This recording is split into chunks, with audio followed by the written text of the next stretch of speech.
which marks the beginning of the official fire season.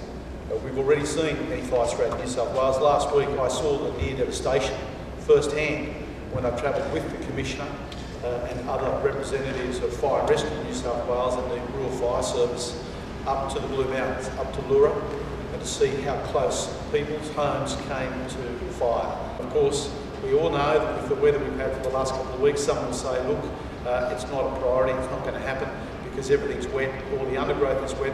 When you talk to professionals like the Commissioner, the people that are standing behind us here this morning, they will tell you it'll only be a matter of weeks with the wind and with the heat that will come into play over the next couple of weeks before that undergrowth and that fire risk returns and is ready to burn.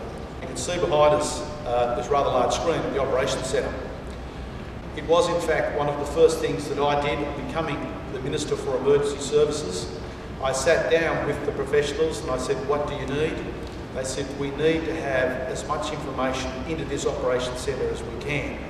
So the people who are here, the people who make up this centre in an emergency are in a position to respond, but to actually be able to see firsthand what is actually occurring at that fire front. This season is certainly going to be characterised by the abundance of grassland growth, and that grassland growth has come about by the most welcome drought relieving rain that we've had over the last 18 months.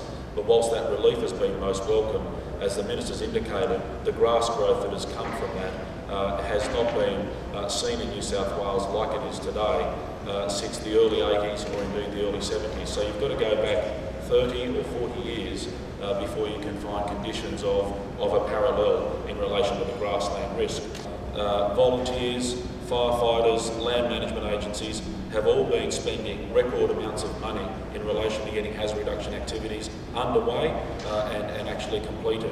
As a matter of fact, only in the last couple of months we've seen a lot of Rural Fire Service volunteers in task forces leaving the east coast of Australia, Greater Sydney area, and they've been working out with their colleagues around Cobar, Broken Hill, Hay, Caraful, to get some very large-scale strategic and tactical hazard reduction burning operations out of the way. It is a combination of burning, it is a combination of mechanical works, and it's right across the length and breadth of the state, both the forested country and the grassland country as well.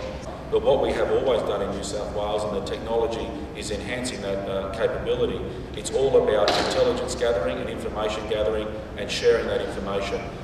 Being able to capture and analyse weather data, climatic conditions, fire behaviour, and be able to pull that in from the local area and then share that back with the local area and ultimately feed that into community information, community warnings, public information, public warnings is critical to effective fire management and fire response.